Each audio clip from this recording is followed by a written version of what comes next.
अस्सलाम वालेकुम नाज़रीन, आप देख रहे हैं प्रोग्राम दी रिपोर्टर्स। मैं हूं आदिल अब्बासी। प्रोग्राम शुरू हो चुका है।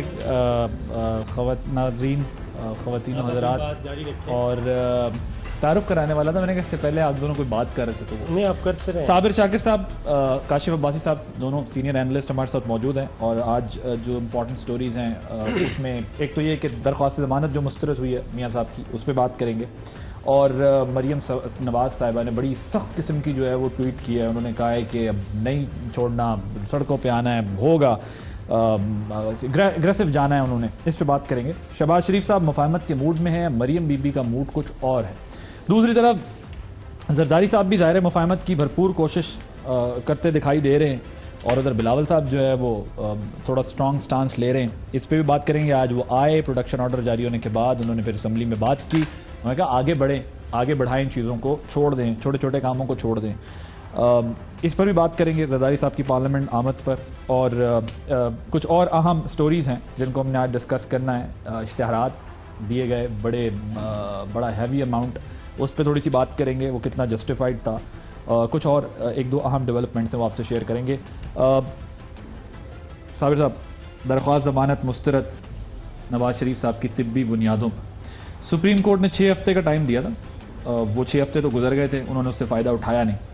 अब जो है वो ये नाकाबिल समात करार दे दिया गया इसको। What is your take on?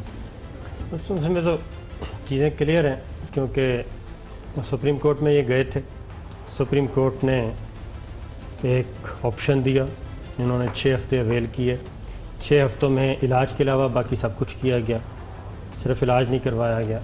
Even वो क्या होता है, एंजियोग्राफी या एको टाइप चीज़, वो एको भी नहीं करवाया गया, ठीक है ना। तो बाकी सारी चीज़ें होती रही हैं। मौलाना फजलुर रहमान साहब से मुलाकातें, सब कुछ। वो जब 6 हफ्ते के बाद एक्सटेंड करवाने के लिए गए तो सुप्रीम कोर्ट ने रिकॉर्ड देख के वो रिजेक्ट कर दिया था। उसी बुनियाद पे अब इस्लामाबाद हाई कोर्ट में ये आ गए। इस्लामाबाद हाई कोर्ट ने भी 2 दिन पूछा, कल भी और आज भी, ठीक, कोई नई चीज़ है तो बता दें हमारे पास, आपके पास। इन्होंने कहा कि नवाज़ शरीफ साहब को ऐसा मर्ज़, ऐसी बीमारी है जिसका पाकिस्तान में कहीं भी इलाज मुमकिन नहीं, और इसलिए लंदन जो है, इसके अलावा कोई और जगह नहीं है जहाँ पे उनका इलाज हो सके। ठीक, लिहाजा इस्लामाबाद हाई कोर्ट ने भी, रिकॉर्ड पे कोई ऐसी चीज़ आई नहीं, कोई सीरियसनेस थी नहीं, तो उन्होंने भी रिजेक्ट कर दिया। वैसे सुप्रीम कोर्ट पहले कह चुकी थी कि कहीं भी, और फिर जो कैदी है, कैदी जब भी बीमार होता है, जो जेल मैनुअल है, जेल कवानीन है, उसके मुताबिक, उसकी बीमारी के मुताबिक उसे कहीं भी शिफ्ट किया जा सकता है सरकारी तौर पर। अगर नवाज़ शरीफ साहब बीमार हैं या कोई भी बीमारी होती है तो उनको हॉस्पिटल ले जाया जाएगा, और वो दौराने कैद ही उनका ट्रीटमेंट होगा एक पेशेंट के तौर पे। सही, वो जो प्रोसीजर है, सही, वो हो गया। अब ये तो बात साबित हो गई है कि सुप्रीम कोर्ट और हाई कोर्ट, वो कि उनकी ज़मानत अपनी नौयत की अपनी एक मिसाल आप है। वो मामला जो 6 हफ्ते को ज़मानत मिली, वरना अमूमन तारीख में इसकी कोई मिसाल मिलती नहीं, कोई ऐसा केस नहीं था। सुप्रीम कोर्ट ने आउट ऑफ द वे जाकर उनको किया एक मैक्सिमम जो हो सकता था, इंसानी हमदर्दी की बुनियाद पे उन्होंने किया, और सुप्रीम कोर्ट के पास इख्तियार है, उन्होंने दिया। लेकिन इसके बावजूद उन्होंने उससे कोई फ़ायदा नहीं उठाया। अब मुझे एक चीज़ बताएं कि एक दरख्वास्त में ये नहीं कहा जाता कि बाहर जाना है, लेकिन उनके वकील का इसरार हमेशा इस सारी प्रोसीडिंग में यही होता है कि इनको बाहर जाने दिया जाए, बाहर से इलाज करवाएं अपना। दरख्वास्त में ना ये स्टांस ना लेने का मकसद ये होता है कि जी हम ना कहें कि हमने कहा है, और प्रोसीडिंग में अगर वकील कह दे तो उन्हें क्या सीधे हो गया, सीधे फिर वकील मीन नवाज शरीफ। इस वक्त वकील का एक एक लफ्ज़ जो बोल रहे हैं कोर्ट में, वो नवाज शरीफ बोल, बट वो दरख्वास्त में तो कहीं नहीं कह रहे मुझे बाहर जाना है। और दरख्वास्त में बेशक ना कहें, जब आर्गूमेंट आपको दिया जाता है, वो दरख्वास्त में तो सिर्फ बेल एप्लीकेशन है ना, वो तो ज़मानत हेल्थ ग्राउंड्स पे, बाकी रिकॉर्ड वकील ने पेश करना होता है, मुकदमा वकील ने पेश करना होता है। और नहीं, लेकिन हम PMLN वालों से बात करते हैं, वो नहीं कहते कि वो बाहर जाना चाहते हैं, वो कहते हैं वो तो केस में कोई हेयरिंग के बीच में, आर्ग्यूमेंट्स के बीच में कोई ऐसी बात होती है तो होती है। मियाँ साहब खुद तो नहीं कहते मैंने बाहर जाना है। मैं काशिफ साहब ये बताइए, क्या सारे ऑप्शन खत्म हो चुके हैं? कोई रिलीफ की उम्मीद मियाँ साहब के लिए बाकी है? अभी जमानत तो मेरा ख्याल अभी रहती है। असल तो मेरा ख्याल है जहाँ गलती हुई ना, एक तो मैं सेहत पर सियासत के सख्त खिलाफ हूँ। सेहत एक इंसान का ज़ाती मामला, मैं नहीं जानता कि किस हद तक ठीक है, कौन सी चीज़ क्या गलत है, इसलिए अमूमन कमेंट नहीं करना चाहिए। बट इस केस में मैं उनकी सेहत पे कमेंट नहीं करूंगा, लेकिन मैं आपको 2-3 चीज़ें बता दूं जो हमने देखी पिछले 6-8 महीने में जो हुआ। मियाँ साहब को जब सुप्रीम कोर्ट ने 6 हफ्ते दिए तो उन 6 हफ्तों में शायद सब ये देख रहे थे, क्योंकि मियाँ साहब की जो भी सेहत की या ट्रीटमेंट की बात होगी वो टेलीविज़न पर आएगी, टीवी पर सबको नज़र आएगा। हुआ क्या, 6 हफ्ते जो उनको मिले, क्या उन्होंने सियासी तौर पर ठीक अवेल किए या नहीं किए? अगर 6 हफ्ते में नज़र आता कि 4 हफ्ते उन्होंने अस्पताल गुजारे हों, उनके टेस्ट हो रहे हों, उनका इलाज चल रहा हो और डॉक्टर्स हाथ ना लगा रहे हो, जो कि मैं आपको ये दो तीन चीज़ें बताई। एक कार्डियोलॉजिस्ट जिसके सामने मियाँ साहब की रिपोर्ट्स रखी गई थी, वन ऑफ द उन कार्डियोलॉजिस्ट में से जिनके बारे में, जो पाकिस्तान के बेहतरीन कार्डियोलॉजिस्ट में से एक है, जिनके बारे में कहा जाता है कि अगर इन लोगों में से किसी का इलाज होगा तो वो पहले 3 में आएंगे कि ये काम करें, या शुरू के जो अहम तरीन कार्डियोलॉजिस्ट हैं पाकिस्तान। उन्होंने रिपोर्ट देखी, उन्होंने कहा ये नहीं है कि इसका इलाज पाकिस्तान में नहीं है, पाकिस्तान में हर चीज़ का इलाज मुमकिन है, लेकिन इस पर्टिकुलर केस में क्योंकि इतना हाई प्रोफाइल और सियासी केस है, अमूमन डॉक्टर्स इसको हाथ इसलिए नहीं लगाएंगे क्योंकि जाहिर है एक पोजीशन, पॉलिटिकल पोजीशन दूसरी पार्टी ने ली हुई है, उस पॉलिटिकल पोजीशन की वजह से शायद कार्डियोलॉजिस्ट केस को हाथ नहीं लगाएंगे। उनकी बहुत सी कॉम्प्लिकेशंस क्या हैं, बिल्कुल कॉम्प्लिकेशंस बहुत सी जुड़ी हुई हैं इस चीज़ के साथ। सिर्फ ये नहीं कि उनको हार्ट का प्रॉब्लम है, दूसरे बहुत से, क्योंकि किडनी का जो साथ प्रॉब्लम है उस वजह से जिस चीज़ में भी डाई डालनी पड़ेगी, जब अगर आप उनका एंजियोप्लास्टी एंजियोग्राफी करते हैं उसमें डाई डालनी पड़ती है, वो किडनी के लिए बड़ी खतरनाक होती है। ये सब कहने के बाद जो 6 हफ्ते उनको मिले, उस 6 हफ्ते में अगर ये दिखाई दिया होता कि मियाँ साहब अपना इलाज करा रहे हैं, वो हॉस्पिटल में हैं, उनके टेस्ट हो रहे हैं, डॉक्टर्स जो भी कह रहे हैं, अगर ये नजर आता तो शायद एक केस जरूर बनता था कि देखिए जी हमने यहाँ कोशिश कर ली, यहाँ पे हमें कोई रिलीफ नहीं मिल सका, इसलिए बराए मेहरबानी हमें लंदन जाने की इजाजत दी जाए। वो 6 हफ्ते शायद एक तरीके से वेस्ट किए मियाँ साहब ने और मुस्लिम लीग नून ने, कि अगर उन 6 हफ्तों में ये दिखाई दे सकता कि वाकई उनको बहुत सीरियस प्रॉब्लम थी और उन्होंने हॉस्पिटल में टाइम गुजारा, he chose to spend most of his time, if not all of his time at home, जिसकी वजह से उनका केस खराब हुआ। अब जरा आ जाए कोर्ट्स की तरफ। एक तो उनकी सेहत का मामला, वो ज़रा उनकी सेहत का मामला जो कि जिसमें प्रॉब्लम्स हैं। सुप्रीम कोर्ट ने जब फैसला दिया 6 हफ्ते का, तो उसके साथ ही नीचे लिख दिया कि ये रिपोर्ट नहीं हो सकता। यानी ये भी समझा गया सुप्रीम कोर्ट की तरफ से शायद इतना अच्छा फैसला नहीं है, कोई प्रेसिडेंट नहीं होगी, प्रेसिडेंट ना बनाए, कोर्ट नहीं कर सकते आप कहीं, ठीक। फिर भी फैसला दिया, एक रिलीफ दिया मुस्लिम लीग नून को सुप्रीम कोर्ट ने। 6 हफ्ते बाद जब गए तो सुप्रीम कोर्ट का आपने दूसरा फैसला देखा और ये रिलीफ फिर उनको एक्सटेंड नहीं किया गया। जब एक दफा सुप्रीम कोर्ट ने फैसला दे दिया, हाई कोर्ट ये सवाल पूछता है कि हुजूर क्यों आपको बाहर जाने की जाना चाहते हैं? उसका कोई तसल्ली बख्श जवाब अब तक सवाल इसके कि हमारे ज़हनी दबाव का शिकार। अब देखिए ज़हनी दबाव, जेल है क्या? आपको क्यों सोसाइटी से निकाल कर जेल भेजा जाता है? अगर जेल एक पिकनिक होती, जेल में अगर बहुत सारी आसाइशें होती, एक मूवी थिएटर्स होते, स्पोर्ट्स ग्राउंड होते, फिर तो और बात थी कि हर कोई कहता मुझे भी थोड़ा अर्से के लिए जेल भेज दें। जेल है ही आपको सोसाइटी से निकालकर एक ऐसी कन्फाइनमेंट में रखने के लिए ताकि आपको एहसास हो कि जो जुर्म किया उसकी ये सजा है। जेल सजा है, jail is not a park, jail is no picnic. So अब उधर ज़हनी दबाव तो होगा, ये स्टांस इतना स्ट्रांग नहीं होगा। Is that what you are saying? दूसरा, कोर्ट को फैसला करते वक्त ये भी देखना है कि एक ऐसी मिसाल कायम होनी है जिसकी बुनियाद पर आगे लोग जिनको सजाएं होंगे वो भी इसी बुनियाद पर रिलीफ मांगने आएंगे। क्या कोर्ट ऐसा फैसला कर सकती है जो दूसरे कोर्ट करके अपने लिए रिलीफ मांगे? ये तो नहीं हो सकता कि आदिल अब्बासी साहब को कोर्ट रिलीफ दे दे एक बुनियाद पर। ग्राउंड तो यही है कि हेल्थ इश्यूज है, मुझे रिलीफ दे, मैंने पाकिस्तान से बाहर जाना है। कल काशिफ अब्बासी बीमार होगा, वो भी अदालत के पास जाएगा, देखेंगे आपने वो आदिल अब्बासी साहब को जाने दिया था ना, मुझे भी सजा है, आप एक मेहरबानी करें मुझे लंदन जाने दें इलाज कराने के लिए। परसों साबिर शाकिर साहब कहेंगे, सो ऐसी ऑब्वियसली ठीक है, मिसाल जो है वो कायम नहीं करनी कि जो बाद में मेंटेन ना हो। सो कोर्ट की एक लिमिटेशंस है कि कोर्ट जब उन्होंने 6 हफ्ते दिए भी हैं तो तब भी ये कह कर दिए हैं कि फैसला तो दे रहे हैं, ये फैसला को इतना अच्छा नहीं है जो हम दे रहे हैं, इसलिए बराए मेहरबानी इसको कोर्ट मत कीजिएगा। सो ये कोर्ट की लिमिटेशन, लेकिन फिर भी सियासी तौर पर मियाँ साहब, मैं फिर कहता हूं, उन्होंने वो 6 हफ्ते जाया किए। ठीक है, अगर उसको बेहतर इस्तेमाल करते तो शायद एक बेहतर केस उनका होता कि मुझे बाहर इस वजह से जाने दिया जाए, मैंने पूरी कोशिश कर ली, पाकिस्तान में मेरा कुछ नहीं हो सका, मुझे बाहर जाकर इलाज करना। ऑप्शंस क्या हैं?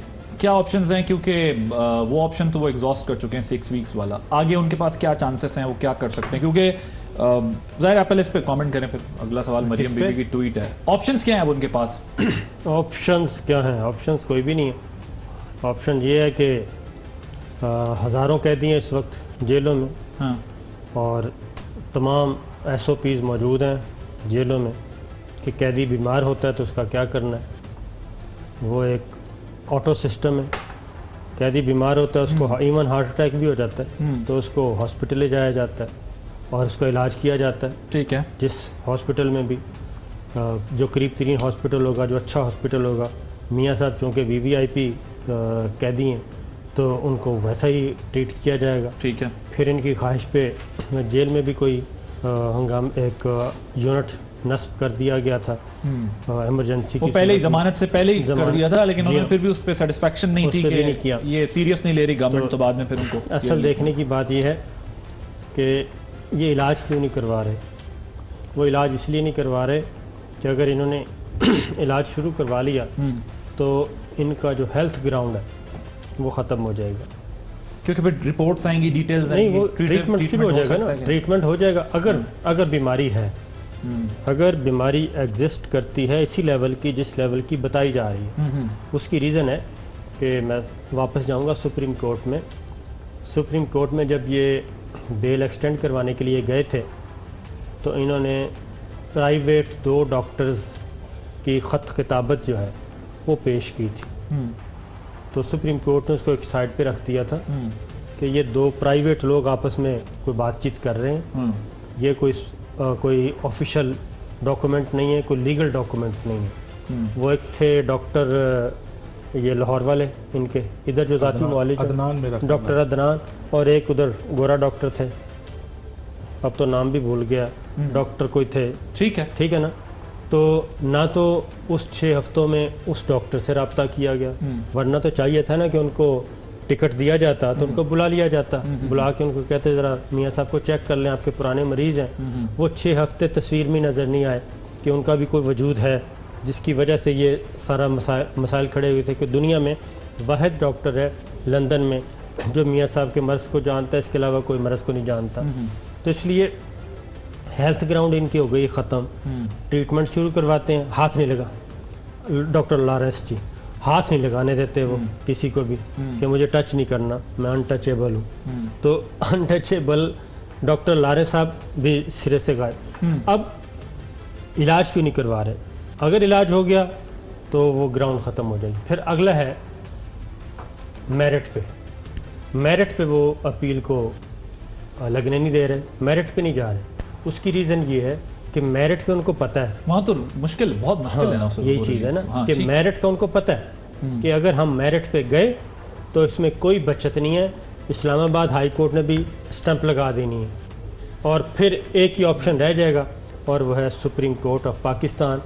तो सुप्रीम कोर्ट ऑफ पाकिस्तान में कल जस्टिस आसिफ सईद खोसा साहब कह चुके हैं, इनका तो प्लान था 2023 का, ठीक है, कि 2023 तक खामोश रहते हैं, 2023 को देखा जाएगा। लेकिन आसिफ सईद खोसा साहब चीफ जस्टिस पाकिस्तान कल कह चुके हैं कि हमारे पास सिर्फ 100 क्रिमिनल केसेस हैं, वो भी ख़त्म हो जाएंगे। उसके बाद फिर जो भी क्रिमिनल केस आया करेगा, घंटी बजाएगा जंजीर अदल, हम हाजिर होंगे और सुन लिया करेंगे। इनका केस सुप्रीम कोर्ट से भी इसी साल डिस्पोज ऑफ हो जाएगा। और ये चाहते नहीं केसेस कम। ठीक, अब जरा पॉलिटिकल एंगल, जो डॉक्टर लॉरेंस शायद नाम बताया आपने, बेहतर होता कि जब मियाँ साहब को 6 हफ्ते का रिलीफ मिला था तो डॉक्टर लॉरेंस को एक आधी दफा पाकिस्तान अगर आ जाते और वो इन्होंने कहा ना कि और ये कहते थे कि यहाँ पे वो फैसिलिटीज मौजूद नहीं है, मोर कंफर्टेबल में अपने हॉस्पिटल में, वो ग्राउंड्स ही नहीं बनाए। बहस में जा के हम थक गए ना कि इस मुल्क में अगर एक ऐसी बीमारी ज़ाहिर इतनी बीमारी तो ज़ाहिर भी गायब हो गया ना, वो भी नजर नहीं आ रहा, वो भी है भी कि नहीं। अच्छा, वो भी नहीं नजर आ रहा। ठीक, उसकी अदनान के साथ, डॉक्टर अदनान के साथ कोई लेटर शेटर दिखाए थे, सही, तो उन्होंने। अच्छा, अब जरा ये देखते हैं कि इसके बाद क्या होना है, थोड़ा एनालाइज करने की कोशिश करते हैं ना। ये तो हो गई कानूनी और आईनी और ज़रूरतें और पेचीदगियाँ। हमने देखा जब वो रिलीफ, जो बेल एक्सटेंड नहीं हुई थी, आपको याद होगा मियाँ साहब, वो बेल कह रहा हूँ, वो जो उनको रिलीफ मिला ज़ाहिर है, फिर अचानक हमने देखा मरियम नवाज साहिबा का स्टांस बड़ा स्ट्रॉन्ग हो गया, सख्त हो गया। आज हम फिर देख रहे हैं, आज ये उनकी ट्वीट है, वो आज ज़ाहिर है जो मुस्तरद हुई है दरख्वास्त ज़मानत, उसके बाद हम ये ट्वीट देख रहे हैं। इसमें वो कहते हैं कि वो कहती हैं कि मैं इस जुल्म के ख़िलाफ़ आवाज़ उठाऊँगी लड़ूंगी, आखिरी हद तक जाऊंगी। अवाम के हकीकी नुमाइंदे नवाज शरीफ को इंशाल्लाह इंसाफ दिलवा कर रहूंगी। जेल में डालना है तो डाल दो, कैद करना है तो कर दो। इन चीज़ों से तुम डरते हो, मैं नहीं। बहुत जल्द अवाम के सामने आ जाएगा कि नवाज शरीफ के साथ क्या खेल खेला गया है। क्या खेल खेला गया है सर? देखिए, मैं मुझे ये ट्वीट समझ में नहीं आ रही है, और मैं अगली ट्वीट भी जो उन्होंने इसके बाद दूसरी ट्वीट की उसमें भी कहा उस शख्स पर इंसाफ के तमाम दरवाजे बंद कर दिए गए। यानी बराह रास्त वो ये कह रही हैं कि जो फैसला है वो इंसाफ के तकाज़ों के खिलाफ है। यानी अभी आपसे चंद दिन पहले जब गवर्नमेंट ने रेफरेंस भेजा था काजी फाइज ईसा साहब के खिलाफ, ऑनरेबल जज ऑफ द सुप्रीम कोर्ट, तो उस वक्त ये मुस्लिम लीग नून कहती थी कि जजेस की हम इज्जत करते हैं और हम इनकी लड़ाई लड़ेंगे। ये भी आला अदलिया के जजेस हैं। अगर वो आपके हक में फैसला ना दें और आप उनको कहें कि जी इंसाफ नहीं हो रहा, जुल्म हो रहा है, और फिर अपनी मर्जी से किसी एक केस पे कहें कि जी अदालत के लिए और आला अदलिया के लिए और अदालत को बचाने के लिए मुस्लिम लीग उनके साथ खड़ी है। देखिए, ये नहीं, आप ये नहीं कर सकते कि run with horses and Hunt with hounds. ये नहीं हो सकता कि आप ये भी करें और ये भी करें। आप अदालत के साथ भी हैं और अदालत के जज अगर आपके खिलाफ फैसला देते हैं तो उसके खिलाफ आप सड़कों पर भी हैं। ये नहीं हो सकता, आपको फैसला करना पड़ेगा। लेकिन जब 5 रुकनी बेंच ने फैसला दिया और मियाँ साहब जीटी रोड पे निकले, क्या था वो 5 जजेस को मलियामेट करने की कोशिश थी, जिसमें बार बार ये 5 जज, ये पीसीओ के बोत, ये कैसे फैसला कर सकते हैं, ये तो मिल गए इमरान खान से जाके, पीछे से वो कहता है, ये आगे से फैसला कर देते हैं। This is something you can't do with the judiciary. Judiciary ने अब उनके सामने एक केस आना है, उस केस की बुनियाद पर उसने फैसला करना है। फैसला ठीक भी हो सकता है, फैसला गलत भी हो सकता है। ये नहीं कि फैसला गलत नहीं हो सकता, उसको उसके मुताबिक आप अगले मरहले में चले जाते हैं, अगली अदालत के पास चले जाते हैं। ये तो सुप्रीम कोर्ट से आप रिजेक्ट करवा के हाई कोर्ट में आए। सुप्रीम कोर्ट इन्हीं ग्राउंड्स पर इसको रिजेक्ट कर चुकी है। हाई कोर्ट ने भी उन्हीं ग्राउंड्स पर खुद सोचे। ठीक, आपको ये लगता है कि as a daughter I can understand कि उनका कोई कंसर्न है, लेकिन अदालत के तौर पे सोचें कि क्या एक साबिक वजीर आजम जिनको सजा हो चुकी है अदालत से, क्या ये ग्राउंड ठीक है कि वो बीमार है, उनको लंदन जाने की इजाजत दें? ये कितना बड़ा पंडोरास बॉक्स खोल देगा। फिर तो हर शख्स कहेगा कि जी मेरा पिछला इलाज लंदन में हुआ था, मैंने उसी डॉक्टर से इलाज करना, फिर हर शख्स को ये जमानत देनी पड़ेगी। आई कांट इमेजिन कि वो ये कह रही है कि जुल्म है और इंसाफ नहीं है। आप डिसएग्री कर सकते हैं फैसले से, बट अदालत के पास क्या ऑप्शंस है? I am actually okay. जरा सुनवाइएगा जी। अब ये समझ नहीं आ रहा कि बिलावल साहब कुछ कह रहे होते हैं, आज जरदारी साहब आए प्रोडक्शन ऑर्डर पे, उन्होंने कहा आगे चलें, वो सारा कुछ करें, वो हैं अभी भी मुफाहमत के मूड में। बिलावल साहब का कुछ और स्टांस, मरियम साहिबा का क्या स्टांस है वो हम अभी ट्वीट की सूरत में भी आपको बता रहे हैं, वैसे भी बता रहे हैं। शहबाज शरीफ साहब कल क्या कह रहे थे, तो खुद अपने जो इनके रैंक एंड फाइल में या कैंप्स में क्या इशूज़ हैं, इसको भी ज़रा समझने की, एनालाइज करने की ज़रूरत है। ज़रा सुनवाइएगा शहबाज शरीफ साहब कल क्या बात कर रहे थे। तो मेरी आपसे गुजारिश है आपसे कि आप इमरान खान साहब के बहुत करीबी साथी हैं, उनको मेरा ये पैगाम दे दें कि खुदारा इट्स नेवर टू लेट। गलत बयानी करना छोड़ दें, इल्ज़ाम तराशी करना छोड़ दें, भुगतान तराशी करना छोड़ दें और आएँ पाकिस्तान की तरक्की और खुशहाली की तरफ बढ़ें। अगर वो उस तरफ जेन्युइनली कदम बढ़ाएंगे तो मैं शायद अपनी तरफ से और अपने साथियों की तरफ से कहता हूँ कि हम 2 कदम आगे बढ़ाएंगे पाकिस्तान के गरीब आवाम के लिए। और एक और जरा मीसाके मईशत का जो हवाला दिया है वो भी सुनवाइएगा। वी आर प्रिपेयर्ड कि पीटीआई के साथ चार्टर ऑफ इकोनॉमी हम करें ताकि मुल्क आगे चले। Not only charter of economy, any charter we can sign with them provided they are sincere with the nation, not with us, with the nation. Sabir साहब, ये 2 अलग-अलग लाइन्स हैं, क्या वो कह रहे हैं कि मैं तो मुल्क आगे चलाना चाहता हूं और मरियम बीबी कहती है मैं सड़कों पे आना चाहती हूं, तो पीएमएलएन खुद क्लियर नहीं है कि उसने करना क्या है? नहीं, देखें, आज मुलाकात हुई है कोट लखपत में नवाज शरीफ साहब से। आपको पता उसमें सिर्फ फैमिली मेम्बर्स थे, किसी और को, हाँ थर्सडे था ना, ठीक है थर्सडे था। वैसे तो 225 थे पिछली जुमेरात पे मुलाकात करने वालों की जो तादाद थी 225 थी ना, और आज सिर्फ उनके फैमिली मेम्बर्स मिले हैं। मैं मरियम बीबी की तलखी की थोड़ी सी बता दूं, वो ये है कि पहले इनके मामला तय पा रहे थे, कोई $6 अरब इन्होंने देना था, ठीक है जी, प्ली बारगेन। इनको ये बताया गया था कि सिर्फ एक ही है तरीका और वो है प्ली बारगेन। आप प्ली बारगेन करें, और प्ली बारगेन करके आप आज़ाद शहरी हैं, सज़ाएँ आपकी ज़ाहिर है। प्ली बारगेन में आप सबसे पहले तो अपना जुर्म जो है वो कबूल करते हैं, कबूल करने के बाद आपके जो फाइनेंशियल लायबिलिटी है वो आप पे करते हैं नैब लॉस के मुताबिक, नैब ऑर्डिनेंस के मुताबिक, और उसके बाद आपकी जो कैद शायद है वो ख़त्म हो जाती है, बाकी डिस्क्वालिफिकेशन वो बरकरार रहती है, जेल ख़त्म हो जाएगी। तो उसमें इन्होंने ये कहा कि हम ये पैसे देंगे, अब ये इसकी तरदीद कर दें, मैं हाज़िर हूँ।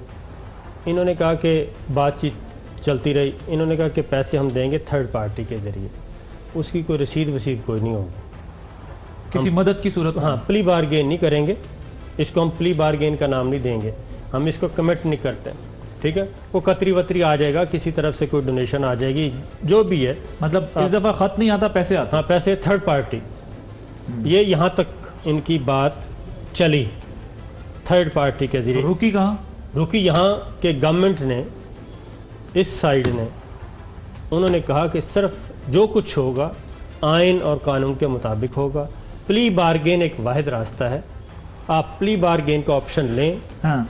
आप ऑफ़र करें, नैब जो है, और ये मैं आपको बताऊं, चलो मैं बता देता हूँ। बता दें। चेयरमैन नैब से मेरी अपनी बात हुई। ओके, चलें, क्या कहा उन्होंने? एक सोर्स मैं बता देता हूँ। चेयरमैन नैब से मेरी अपनी बात हुई, उन्होंने कहा कि यही एक वाहिद रास्ता है, इसके अलावा कोई अगर ये कहते हैं तो वो रास्ता नहीं, ठीक है। 6 अरब डॉलर पे ये खुद एग्री थे, नैब का एस्टीमेट ज़्यादा है, लेकिन मुल्क को तो पैसों की जरूरत थी, अगर कहीं से भी आ जाते तो बेहतर नहीं था? नहीं, तो वो कहते हैं कि हमारा जो है ना वो, क्योंकि रिकवरीज में तो पहले बड़ा मसला हो रहा है इंटरनेशनल, आपको हमारा जो है हमें क्लीन करें, हमें फिर इनोसेंट डिक्लेयर करें, थर्ड पार्टी से पैसे ले लें, और इधर से हमें ख़ास तौर पे मरियम बीबी चाहती हैं कि मुझे पॉलिटिक्स मैंने करनी है, मेरी डिस्क्वालिफिकेशन ख़त्म करें, इसलिए वो कहती है मैं प्ली बारगेन पे नहीं आऊँगा। बट वो तो अदालत से होनी, ठीक है, वो डिस्क्वालिफिकेशन की अदालत से ख़त्म होनी। हाँ, तो मैं यही तो कह रहा हूँ ना कि वो इसीलिए तो वो नहीं, तो वो नैब नहीं कर सकेगा ना सर जी? वो नैब कैसे करेगा? किसका? मरियम बीबी का प्ली बारगेन? नहीं, प्ली बारगेन के बाद भी तो फेज जब उन्होंने अपने आप, तो यही तो मैं कह रहा हूँ कि कोर्ट जाना है, वो इसीलिए तो थर्ड पार्टी के जरिए आना चाहते हैं ना, कि थर्ड पार्टी के जरिए पेमेंट हो जाएगी। नैब का एस्टीमेट 20 अरब डॉलर था इनका वर्थ जो है अकाउंट इनकी, ठीक है, सही है। ये फिर भी 6 अरब डॉलर पे ये एग्री, लेकिन उसकी कोई रसीद वसीद देने के लिए तैयार नहीं। ये है पूरी खबर। और अब आज जो शरीफ फैमिली की मुलाकात हुई है, शहबाज शरीफ साहब ने, मेरा ख्याल है कि शहबाज शरीफ साहब ने दोबारा इनको समझाया है, उनको, ठीक है, दोबारा समझाया है कि ये पंगे वंगे छोड़ें, प्ली बारगेन करें, निकलते हैं। ठीक, ये ब्रेक पे जाने से पहले ज़रा जरदारी साहब वो शॉर्ट सुनवा दें, जो ये अभी साबिर साहब कह रहे हैं ना कि उन्होंने कहा है कि भाई ये क्या पंगे वंगे छोड़ें, लड़ना झगड़ना बंद करें, शहबाज शरीफ साहब आओ मिलकर आगे बढ़े। कोट लखपत में जो बात हुई है ना, कोट लखपत में, कि आओ मिलकर आगे बढ़े, नहीं, आओ मिलकर आगे नहीं बढ़े, दोबारा ये बात शुरू हो जाएगी प्ली बारगेन की।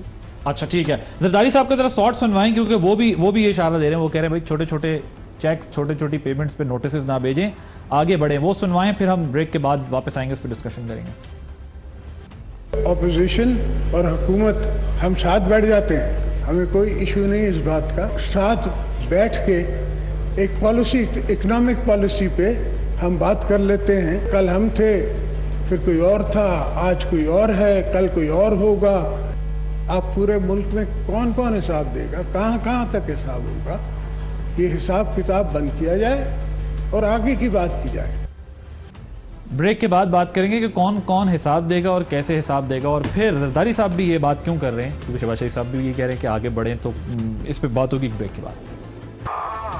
Welcome back. जरदारी साहब मिसाक मईशत का मशवरा दे रहे हैं, शहबाज शरीफ साहब दे रहे हैं, हुकूमत के लिए ये अच्छी एडवाइस है कि इकनॉमिक क्राइसिस से निकलने के लिए सब बैठ जाएं मिल बैठे। केसेस तो अब चल रहे हैं, सजाएं भी हो रही हैं, लोग अंदर जा रहे हैं, बेहतर नहीं है कि बैठ के बात तो होनी चाहिए कि कैसे? नहीं, मैं बिल्कुल एग्री करता हूँ। देखिए, मसला ये है कि आपकी मईशत जिस हालत पे आ गई है, आपको जो चीज़ इससे दूर रखनी है वो है सियासी बयानबाजी। मैं पिछले 10 साल के बजट देख रहा था, बार बार कह रहा हूँ, हर बजट के बाद 3 जुमले हर बजट के अंदर एक जैसे, गरीब दुश्मन बजट है, अमीर दोस्त बजट है IMF का बजट। तकरीबन हर बजट के बाद ऑपोजिशन पार्टियों ने यही बात की। सही है।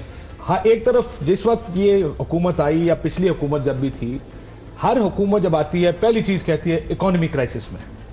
जाहिर है इकोनॉमी अगर क्राइसिस में है तो उसको निकालने के लिए फैसले भी होते हैं।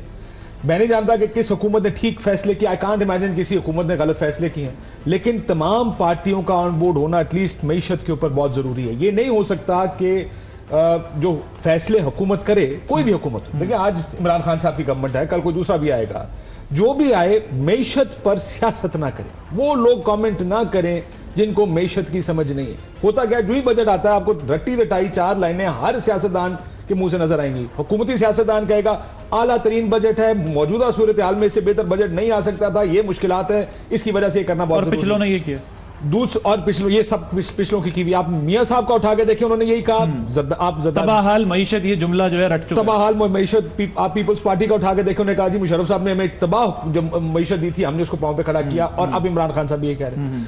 ऑपोजिशन की तरफ से वही जुमला आएगा कि जनाब हम तो मईशत ठीक करके गए थे, ये आके मईशत खराब कर रहे हैं। पीपल्स पार्टी के बाद जब मुस्लिम लीग नून आई तो पहला क्रिटिसिज्म यही आया, अब ये हुकूमत आई है तो पहला क्रिटिसिज्म उसके ऊपर भी। सर बट मैं माजरत चाहता हूँ, मगर पॉलिटिकल और इंटेलेक्चुअल डिसऑनेस्टी है ये कि हम देखते हैं कि PMLN और पीपल्स पार्टी लड़े ना एक दूसरे से। PMLN कहती थी हमारी ये पॉलिसीज, हमने इकोनॉमी को रिवाइव किया। पीपल्स पार्टी कहती थी कि नहीं जी हमने ये सब कुछ देखे गए थे, टेररिज्म से बचाया और लड़ाई लड़ी और प्लेटफॉर्म और फील्ड हमने जो है वो ग्रीन किए या लेवल किए। आपस में लड़ते रहे, मानते रहे। पीपल्स पार्टी काफ लीग के दौर को, मुशर्रफ दौर को कहती थी कि ये सब कुछ खराब किया। अब चूंकि इन दोनों का प्रॉब्लम हो गया है PTI के साथ, तो आज ये दोनों मिलके कहते हैं कि जो कुछ खराबी है वो PTI की वजह से। तो ये तो अनफेयर है ना, ये तो इंटेलेक्चुअल डिसऑनेस्टी या पॉलिटिकल डिसऑनेस्टी भी है ना, कि आप रियलाइज करें कि कहां कितना आपने गलत किया, कितना दूसरों ने किया। पॉलिटिकल स्टांस कुछ भी हो, बट इकोनॉमी तो पूरे पाकिस्तान पे, पूरी कंट्री पे इफेक्ट करती है ना, सब पे इफेक्ट करती है। देखिए ये तो अपनी पॉलिटिकल गैलरीज को खेल रहे हैं। इस हुकूमत के ऊपर प्रेशर बढ़ाना है, किसी हुकूमत पे भी अगर आपने प्रेशर बढ़ाना है। मुझे वो दिन भी याद है जब एहसन इकबाल साहब ने सूखी रोटियां गिलानी साहब के सामने रखी थी, जब अपनी कुर्सी पर बैठे थे। गिलानी साहब के सामने वो सूखी रोटियां रखी थी। मुझे वो दिन भी याद है जब PMLN की गवर्नमेंट बजट पेश कर रही थी और यही मुस्लिम लीग नून कागज फाड़ फाड़ के, और PTI के साथ थे और कागज फाड़ फाड़ के फेंक रहे। ये क्यों होता है? क्योंकि आपने पॉलिटिक्स कर ली। बजट आने से पहले सब कह देते हैं कि ये अवाम दुश्मन IMF का बजट है। बजट सुना नहीं अभी किसी ने, बजट के डॉक्यूमेंट्स अभी बाहर नहीं आए, लेकिन पहले से फैसला हो गया कि ये अवाम दुश्मन बजट। इसी चीज को आपने अवॉइड करना है। इस मुल्क के साथ खुदारा सब जमातें खेलना बंद कर दें। देखिए मैं आपको इमरान खान साहब के बयान देखें, एमनेस्टी नहीं लेना वरना मैं ये कर दूंगा, IMF के पास मत जाना वरना मैं कर्जे वापस नहीं करूंगा, बिजली का बिल क्यों बढ़ा रहे हो, गैस का बिल क्यों बढ़ा रहे हो। ये जो पॉलिटिकल, वो पॉपुलर पॉलिटिक्स है, मईशत को इस पॉपुलर पॉलिटिक्स से आपको दूर करना पड़ेगा। मईशत नहीं उठा सकती ये बोझ इस मुल्क का 20-22 करोड़ का बोझ। आप बराए मेहरबानी अपनी सियासत की नजर मत करें, क्योंकि इस चीज को सियासत से दूर रखें, बाकी हर चीज के ऊपर सियासत सब सफर करेंगे। साबिर साहब के पास जाने से पहले जरा वो शॉर्ट्स भी देगा, क्योंकि एक मज़ाहमती पॉलिटिक्स की जो बात कर रहे हैं वो सुनवाएं, फिर उसके बाद डिस्कशन लाएंगे कि सब कुछ पॉलिटिसाइज कर देना है आपने या इकोनॉमी के ऊपर कोई सीरियस डायलॉग करना है। क्योंकि हमें दिख ये रहा है, क्योंकि जो पॉलिटिकल लीडरशिप्स हैं वो क्राइसिस में हैं, ट्रबल में हैं, प्रेशर में हैं, इसलिए वो कह रहे हैं आई जी इस पे बात कर लें। लेकिन अगर उन्हें लगा कि ये नहीं हो सकता, बात उनके हक में नहीं जा रही, तो फिर क्या वो इतनी संजीदगी से गौर करेंगे, बैठेंगे? जरा वो सुनवाइए।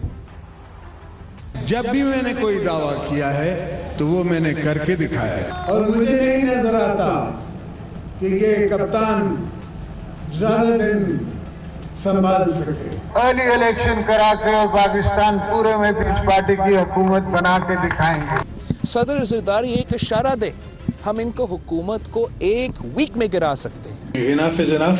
हमने 8-9 महीने इनको दे दिए हैं, उससे ज्यादा हम दे नहीं सकते। चेयरमैन नैब की क्या हैसियत है? अच्छा, उसकी क्या मजाल है कि वो मेरे ऊपर केसेस बनवाए? तुम 1 नहीं 50 केस बनाओ, मगर ये क्या बकरी शकरी, ये ड्रामा। नैब के चेयरमैन को पार्लियामेंट के सामने हाजिर होना चाहिए। मैं एक लात मारकर आपका हुकूमत खत्म कर दूंगा। या तो नैब चलेगा या फिर इकोनॉमी चलेगी, दोनों साथ नहीं चल सकते। और आज उन्होंने असेंबली में जो बात की है वो ये बात की है कि ये छोटे मोटे केस छोड़ें, आगे बढ़ें, इकोनॉमी को चलाने के लिए जरदारी साहब संजीदगी से जो है वो मशवरा दे रहे हैं, और कुछ और भी बातें की है, जरा वो भी सुनवाते हैं। आम लोग जो हैं वो खौफजदा है, कि जी जरदारी साहब पकड़े जा सकते हैं तो फिर हमारा क्या बनेगा। आम आदमी खौफजदा है कि अगर जरदारी साहब पकड़े जा सकते हैं तो फिर कौन नहीं पकड़ा जा सकता। अच्छा, मैं थोड़ी सी बात पिछली जो उसको थोड़ा सा कर लूँ, वो शेयर ऑफ डॉलर। अच्छा, वो रह गई है उसमें।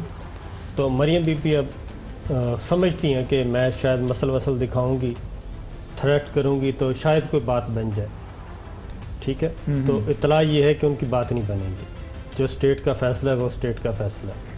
फिर उसमें एक और चीज़ ऐड कर दूं, ख्वाजा साद रफ़ीक साहब ने भी ये पेशकश की थी पिछले दिनों अपने वाले केस में। जी, अपने वाले केस में उन्होंने ये पेशकश की थी कि मुझे कोई पॉलिटिकल एमनेस्टी दे दें, मैं आपका ताबेदार बच्चा बन के। एमनेस्टी तो आई हुई है, वो ले लें, लेकिन पॉलिटिकल। अच्छा, हाँ, पॉलिटिकल एमनेस्टी दे दें, इसमें से तो कुछ नहीं तो निकल मैं आपका ताबेदार बच्चा बन के रहूँगा। ठीक है। उनकी ये पेशकश भी ठुकरा दी गई। उन्होंने कहा कि जो फैसला होगा आइन और कानून करेगा, आप अगर गिल्टी हैं तो आपके पास भी यही ऑप्शन है, प्ली बारगेन करें, प्ली बारगेन करके अपने ज़िम्मे जो हिसाब है वो चुकता करें, वरना फिर जो अदालत फैसला करेगी वो आपको भी कबूल हमको भी कबूल। उनका था कि मुझे पॉलिटिकल एमनेस्टी दें और नैब को कहें कि नैब जो है वो मेरी बेल एप्लीकेशन की मुखालिफत ना करे, ठीक है जी। ये था, यानी अब बार्गेनिंग नहीं चलेगी, सिर्फ प्ली बार्गेन चलेगा, बार्गेनिंग नहीं चलेगी। ठीक है। ये खाजगान हो, नवाज शरीफ साहब हो, शहबाज शरीफ साहब हो, और फिर जरदारी साहब के लिए भी यही असूल है कि आप भी आम बार्गेनिंग नहीं, प्ली बार्गेन करेगी, बार्गेन का दौर ख़त्म। ठीक है, बार्गेनिंग नहीं होगी। जरदारी साहब के लिए भी ये, और मेरा अपना जो मेरे पास इत्तला है कि शायद जरदारी साहब इनसे पहले को मामला तय कर लें, प्ली बार्गेन कर लें। मैं ये आपको, क्योंकि उधर शहबाज शरीफ साहब भी जब मुश्ताक की नीचे आए हैं, उनको वादा माफ़ गवा वो 60 करोड़ रुपए की तो मनी लॉन्ड्रिंग का उन्होंने बता दिया कि इस फैमिली के लिए मैंने 60 करोड़ रुपए वाइट किया है और इनके कहने पे किया। लेकिन मामला सिर्फ मुश्ताक चीनी तक नहीं है, अब ऐवान में जो है वो मिसाके चीनी जो हुआ है उस पर भी बातें हो रही हैं कि ये जो चीनी का भाव बढ़ा है इसको देखना पड़ेगा। ये क्यों जो भी आएगा सर, जो भी आएगा, मैं तो बता रहा हूँ ना कि जो भी आएगा ये वेव पीटीआई की तरफ आएगी, ये हुकूमती साइड पे भी आहिस्ता आहिस्ता बढ़ेगी। अच्छा, मुझे जरा ये समझाएं, अब ये होना क्या? मेरा ख्याल है बिलावल साहब को या मरियम साहिबा को तो सूट करता है कि वो मुज़ाहमत की सियासत करें और अपनी सियासत को जिंदा करें किसी तरीके से, बिलावल तो, लेकिन ऊपर से अंकल और फादर जो हैं वो तैयार नहीं है। नहीं, बिलावल साहब दोनों ही तैयार है। नहीं, ऊपर वाले तैयार है, मैं ये तो तैयार है ना, लेकिन नीचे वाले नहीं। बिलावल साहब भी तैयार है। बिलावल साहब के आपने कब देखा है कोई गुस्सा, कोई गर्मी, कोई है? मैं कह रहा हूँ ना, Peoples Party on and off करते रहे। पीपल्स पार्टी बहुत अच्छा खेलेगी। जरदारी साहब जरा समझदार आदमी है बार्गेनिंग में। हाँ, बार्गेनिंग में प्ली बार्गेन करेंगे वो। जरदारी साहब प्ली बार्गेन कर लेंगे और इनसे पहले कर लेंगे। आपको लगता है? आई हैव नो आइडिया, मुझे नहीं लगता। खैर फ्यूचर की बात है, मैं तो नहीं जानता, लेकिन देखें मैं आपको प्ली बार्गेन तो अगर नैब कर जाता है तो प्ली बार्गेन तो बड़ी अच्छी चीज होगी। सियासी तौर पर अगर कोई सियासतदान, मैं जरदारी साहब की बात नहीं करता, अगर कोई भी सियासतदान प्ली बार्गेन करे तो उसको सियासी तौर पर बहुत बड़ा नुकसान है इसका, उसकी, क्योंकि आपने एडमिशन ऑफ गिल्ट है कि हाँ मैंने ये पैसे बनाए, नहीं अगर उसके बाद लोगों में कैसे जाए। अगर जरदारी साहब प्ली बार्गेन करते हैं तो बिलावल महफूज है। बिलावल पे तो कोई रेफरेंस नहीं है ना कोई FIR है, ना कोई इन्वेस्टिगेशन है, ठीक है, समझ आ गई? उसने उसके मुझे तो पहले समझ आ गई, ठीक है, सिर्फ मजीद वेट कर रहा हूँ ये कब तक हो जाएगा। ठीक है, वो तो जरदारी साहब बहुत कंफर्टेबल है, बहुत कंफर्टेबल जोन में है, ठीक है। बिलावल के बारे में उनकी अगली जनरेशन जो है ना, जरदारी साहब आखिरी इनिंग्स खेल रहे हैं ना, वो आखिरी इनिंग्स खेल चुके हैं, वो दोबारा सदर या बिलावल साहब को आप कह रहे हैं डैडी के आने से फायदा होगा? जी, ये अगर उनके डैडी प्ली बार्गेन कर लेते हैं तो बिलावल कंफर्टेबल जोन में है और वो ये हो जाएगा, मैं आपको बता रहा हूँ ये हो जाएगा, ठीक है। उसके बाद आ जाए आप शरीफ फैमिली की तरफ, वो तो नवाज शरीफ साहब को सज़ा हो चुकी, मरियम बीबी को सज़ा हो चुकी, बिलावल क्यों अपने मुकाबले में मरियम को खड़ा करेगा? कभी नहीं खड़ेगा, कभी नहीं, क्योंकि उन्हें सज़ा हुई है, वो डिस्क्वालीफाइड हैं, वो पक्की उनके स्टैंप लगी हुई है, मेरिट पे वो अपील मेरिट पे वो अपनी अपील की तरफ जा नहीं रहे, उनको पता है कि मेरिट पे फैसला हुआ तो वो भी फारेगा, इसलिए उधर आ जाए शहबाज शरीफ साहब। शहबाज शरीफ साहब भी फंसे हुए हैं, तो शरीफ खानदान को क्यों बेल आउट पैकेज करेगी पीपल्स पार्टी? पीपल्स पार्टी के पास तो बहुत वक्त है, और अगर वो 5-6 अरब डॉलर में पिछला हिसाब चुकता हो जाता है तो क्या महंगा सौदा है जी। लेकिन जो बात ये कर रहे हैं पॉलिटिकली उनके पास क्या रह जाएगा बताने के लिए कि हमने ये क्यों किया है? क्या हमने वाकई लिया था, कमाया था, जो काशिफ साहब बात कर रहे हैं? क्या चीज? अगर पॉलिटिकली वो स्टैंप लग जाएगी कर ना, लेते हैं चोरी तो की है, क्या तो वो किसी भी उनके सियासतदान पास पर ही लग जाती सियासत करने के लिए भाई कुछ बचेगा? जरदारी साहब के पास, बिलावल साहब के पास, बिलावल वालिद देखें साहब ना, प्ली बार्गेन वालिद साहब ने बार्गेन कर लिया ना, प्ली बार्गेन। आप ये बताएं, अच्छा अब वालिद साहब खुद तो कुछ नहीं है जी, हाँ। पीपल्स पार्टी है ना वो। अब पीपल्स पार्टी ग्राउंड रियलिटी पे आ जाए। एक है लीगल बैटल, एक है पॉलिटिकल बैटल। तो लीगल बैटल में फर्ज करें वो हार भी गए, तो सिंध गवर्नमेंट तो इस हालात में भी उनको मिल गई थी।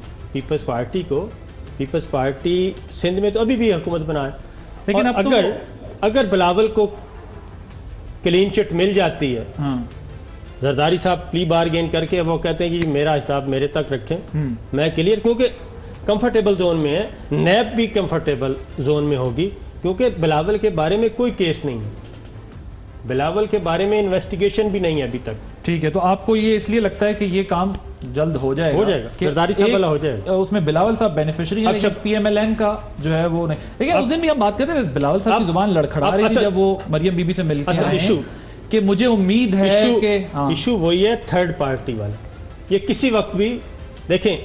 नहीं, एक सेकंड मुझे ये बताएं, आपका जो इसमें एक आर्गुमेंट है वो ये है कि अगर ये होता है और वो प्ली बार्गेन कर लेते हैं, एक को रिलीफ, बेटे को रिलीफ मिल जाता है, तो फिर तो थर्ड पार्टी वाला ऑप्शन ही माइनस हो जाएगा। फिर जो सेकंड पार्टी है उसको भी प्ली बार्गेन ही करना पड़ेगा, उसके पास फिर ये रास्ता नहीं बचता कि वो प्ली बार्गेन कर सके। यही है, सॉरी, थर्ड पार्टी यही चीज है। प्ली बार्गेन जरदारी साहब कर लेते हैं तो शरीफ फैमिली का असर। अच्छा, ये वही एनआरओ है जिसकी इमरान खान साहब बार बार बात करते हैं? इसको एनआरओ कह दें, आप कुछ भी कह दें, एनआरओ तो वो होता है ना कि जनाब सब कुछ माफ, तो वो कर ही नहीं सकते ना। वही पार्डन वाला आर्टिकल 45 होता है, आर्टिकल 45 48 है, 48 या 45 प्रेसिडेंशियल पार्डन। हाँ, 245 है। नहीं, वो तो 45, ओनली 45, वो जिसमें सदर किसी को भी माफ कर सकते हैं आर्टिकल। हाँ, ठीक है, वो नहीं हो सकता, क्योंकि वो जो परवेज मुशर्रफ वाला, वो वाला नहीं हो सकता। ये कहते हैं कि थप्पा लगाएं पार्डन का, वो हो नहीं सकता। और सदर साहब से आप मिले भी हैं आज, तो आपको लगता है कि वहां से कोई पार्डन की उम्मीद नहीं? बल्कि वो चले, आपने सदर साहब का जिक्र किया, बहुत अच्छी बात है। आज एयरवाई को पहला अवार्ड मिला, पब्लिक सर्विस मैसेजेस नशर करने पे पहला अवार्ड एयरवाई को मिला, और ये president of Pakistan doctor Arif Alvi साहब को क्रेडिट जाता है कि उन्होंने कहा कि जो अच्छा काम कर रहे हैं, नेशन बिल्ड करनी है, नेशनल नैरेटिव जो है, कौमी बयानिया अगर आपने आगे बढ़ाना है, और जो टेलीविज़न ये काम करेंगे उनके एक्नॉलेज किया जाएगा। पहला अवार्ड एयरवाई हाजी अब्दुर्रऊफ साहब ने आज वसूल किया, जे भी आए हुए थे, आप भी मौजूद थे, और शेख शरीफ साहब भी थे। काशिफ साहब की कमी शिद्दत से महसूस की गई, दोनों तो पता ही नहीं पाए। तो उसके बाद सेकंड डॉन को मिला, थर्ड आपके GNN को मिला, आरिफ अमीन भट्टी साहब। तो ठीक है, तो ये आपके जब आप कह रहे थे ना, ठीक, मुझे सर जरा अब ये बात आप जब कहते हैं ना कि जी एनआरओ वो कह रहे हैं सारा कुछ, एक तरफ तो ये कि काशिफ साहब शुरू में बात करते हैं, आप भी कह रहे हैं चले प्ली बार्गेन वाली बात, ये कह रहे थे कि अगर एक चीज चल रही है प्रोसीजर के थ्रू चलने दें, बात कर रहा हूं कि चलने दें। मैं पहले की बात कर रहा हूं, शुरू में हमने बात की कि चलने दें, गवर्नमेंट उसकी ओनरशिप ना ले, अकाउंटेबिलिटी की, ताकि उसके ऊपर ये बर्डन ना आए कि अगर तो केस गवर्नमेंट का कोई अमल दखल नहीं है। ये बिटवीन, तो जरा फवाद चौधरी साहब क्या कह रहे हैं आपको सुनवा, बिटवीन नैब और मुल्ज़िमान। आप जरा मुलाहिजा कीजिए ना साबिर साहब, मुलाहिजा कीजिए फवाद चौधरी साहब। हमने वादा किया था हम एहतसाब करेंगे, अल्हम्दुलिल्लाह तमाम वो जिनका एहतसाब करना था हमने कामयाबी से किया। आप कर रही है या नैब कर रही है? नहीं, हम कर रहे हैं। इससे पहले कहाँ थे नैब? इससे पहले कहाँ थे? इमरान खान से पहले करप्शन पाकिस्तान में इशू ही नहीं था। अच्छा, ये तो इमरान खान ने आके लोगों को बताया है। कौन कर रहा है सर? जी फवाद चौधरी साहब कह रहे हैं हम कर रहे हैं। वो मैंने कहा कल भी हमने कहा ना कि इनकी ये हम अपने ही तो हैं जो इनको मरवा देती हैं, ठीक है ना? अकल की गाल करन जाते थोड़ी हो, ठीक है ना? अगर ये अकल इस्तेमाल करें तो कोई ज़रूरत नहीं है ना, हाँ बैल मुझे मार। चेयरमैन नैब से मेरी अपनी बात हुई, ये लीगली नैब कोर्ट और मुल्ज़मान के दरमियान 3 फरीक हैं। ये नैब को ऑफ़र करेंगे, नैब वही ऑफ़र कोर्ट में रखेगी, कोर्ट उसको एक्सेप्ट करे ना करे, ये है। इसमें ना किसी गवर्नमेंट का अमल दखल है, ना किसी और का अमल दखल है। योर कमेंट ऑन वो देखिए जाहिर बेवकूफ़ी मारी है फवाद चौधरी साहब ने। मेरा ख्याल अपनी पार्टी का बयानिया मजीद कमज़ोर कर दिया है, क्योंकि इससे पहले जितने वजीर आ रहे हैं हर वजीर को इंस्ट्रक्शंस हैं कि आपने जाके कहना कि जी नैब और अदालत के काम में गवर्नमेंट का क्या लेना देना, नैब एक इंडिपेंडेंट इदारा, हमने उसको इंडिपेंडेंट छोड़ दिया, अदालत तो जाहिर है आज़ाद अदालत है जो और इसकी शिद्दत हमने उस दिन ज्यादा देखी जिस दिन जरदारी साहब गिरफ्तार हुए हैं। सुबह से जो स्टांस था पीटीआई के मिनिस्टर्स का वो ये था कि जी हमारा तो कोई ताल्लुक नहीं, हमारा तो उससे कोई सारे फेडरल मिनिस्टर्स। अब फवाद साहब ने इसी वजह से वो शायद इंफॉर्मेशन के वजीर नहीं है साइंस एंड टेक्नोलॉजी में कोई नई टेक्नोलॉजी जात की है, जिससे उनको ये पता लग गया कि ये जो सारा एहतसाब है हुकूमती बयानिए के बरखिलाफ ये एहतसाब गवर्नमेंट कर, वो मिजाजन ही इस तरह के हैं, इस तरह करते हैं, या फिर आपको बेहतर पता है यार, मेरा ख्याल है फवाद साहब का मिजाजन ना वो खुले डुल्ले हैं जरा, जो दिल में आया। ये फवाद वर्सेस फिरदौस आशिक अवान चल रहा है। अरशद खान साहब की अपॉइंटमेंट पे भी उन्होंने ओपनली कह दिया कि ये तो गैर कानूनी है। अच्छा आप थे, हम दोनों खड़े हुए थे और भी लोग खड़े हुए थे, जिसको वो बात रही, फिरदौस साहब ने कहा कि मुझे तो हर फ्रंट से ही प्रॉब्लम का सामना है। जी वो हर फ्रंट से, और दूसरा ये क्या मतलब, दूसरा एक और भी अच्छा काम हुआ। अच्छा ये एक खबर न रह जाए कि एक तो गवर्नमेंट ने आज डॉक्टर साहब ने बताया भी कि हमारे वर्कर्स हैं, जाहिर है जो प्रिंट मीडिया में 8वें वेज बोर्ड अवार्ड का ऐलान किया है, कॉन्स्टिट्यूट कर दिया उस पर, और उसमें यकीनन ये कितने साल बाद हुआ, तकरीबन 17 साल, 17 ईयर्स, 2001-2 में हुआ था शायद, और उसके बाद अब हुआ, ठीक है, 8वां वेज बोर्ड अवार्ड। दूसरा हमारे अखबारात के बहुत से वर्कर्स जो कहते हैं तनख्वाहें नहीं मिल रही, मालकान क्या कहते हैं जी, मालकान कहते हैं, अखबारात के मालकान कहते हैं हम तो बहुत शदीद तरीन माली बहरान का शिकार हैं। सही, ठीक है। आज ये कौमी असम्बली में वो जो अखबारात हैं शदीद तरीन माली बहरान का, शफकत महमूद साहब ने या सारा जो ब्रेकअप चट्टा खोल दिया है। टाइम है या ब्रेक लेनी है? मैंने ब्रेक लेनी है, लेकिन ये बात कर लें आप, लेकिन अच्छा मुझे ब्रेक लेने का कहा जा रहा है, मैं ब्रेक ले लेता हूँ। और वो जो ब्रेकअप उन्होंने दिया है वो बड़ा डिफरेंस है, वो सारा उस पर बात करेंगे। और एक और वजीर ने आज बयान दिया, तो ये कंसेंसस क्यों नहीं है कैबिनेट के अंदर कुछ इश्यूज के ऊपर, जो बड़े इश्यूज हैं, चाहे वो अकाउंटेबिलिटी क्यों ना। एक ब्रेक के बाद से बात करेंगे। Welcome back. शफकत महमूद साहब ने आज क्या बात की असेंबली में, जरा वो सुनवाइए। जो चैनल था जिसको अपने खिलाफ समझते थे, उसको 5 सालों में 1 करोड़ 37 लाख रुपए के एड्स दिए गए। एक और चैनल जिसको ये अपने हक में समझते थे, उसको 86 करोड़ रुपए के ऐड दिए गए। एक तरफ 86 करोड़ के इश्तिहारात, एक तरफ 1 करोड़ के इश्तिहारात। ये है जिस तरीके से आप सरकारी वसाइल को अपनी जाती सियासत के लिए इस्तेमाल करते हैं। ये पूरी एक लिस्ट है अखबारात की जिनको इश्तिहारात दिया गया। 2.5 करोड़ रुपया डेली गरीब को दे दिया गया, डेली लीडर उसको 4 करोड़ रुपया जाए उसको दे दिया गया। एक है डेली हैरत कि मैं वो जो हैरत कदा है उसको 2.5 करोड़ रुपया दे दिया गया। हैरत कदा को कह रहे हैं कि 2.5 करोड़ दिया, और पूरी आज लिस्ट उन्होंने दी है। उन्होंने कहा कि किस तरह मीडिया हैंडलिंग की गई है, एड्स की सूरत में मीडिया मैनेजमेंट की गई है। हम पहले भी कहते रहते थे, फिर हमारे ना वो जो हमारे दोस्त हैं वो नाराज़ होते थे कि देखें ये अपनी कम्युनिटी के बारे में ये कह रहे हैं। हाँ। तो नवाज शरीफ साहब, शरीफ फैमिली का एक ही है, वो बहुत अच्छे ख़रीदार हैं। वो कहते हैं जो चीज़ ख़रीदी जा सकती है वो ख़रीद लें।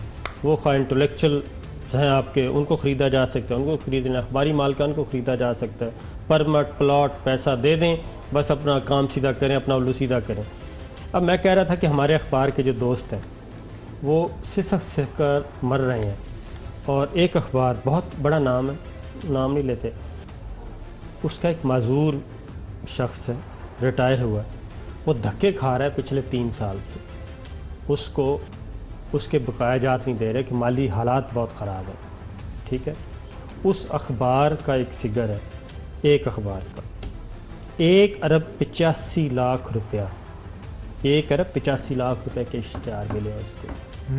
ठीक है, बाकी अखबारात भी वर्कर्स जो है उसका सत्यानाश है। रिपोर्टर्स जो सारा दिन बेचारे खबरें लाते हैं, गर्मी में फिर रहे हैं, फील्ड में काम कर रहे हैं, उनको तो ये 1 रुपया देने के लिए तैयार नहीं है। कुछ साल के बकाए हैं, कुछ 6 महीने के बकाए, 3 महीने के।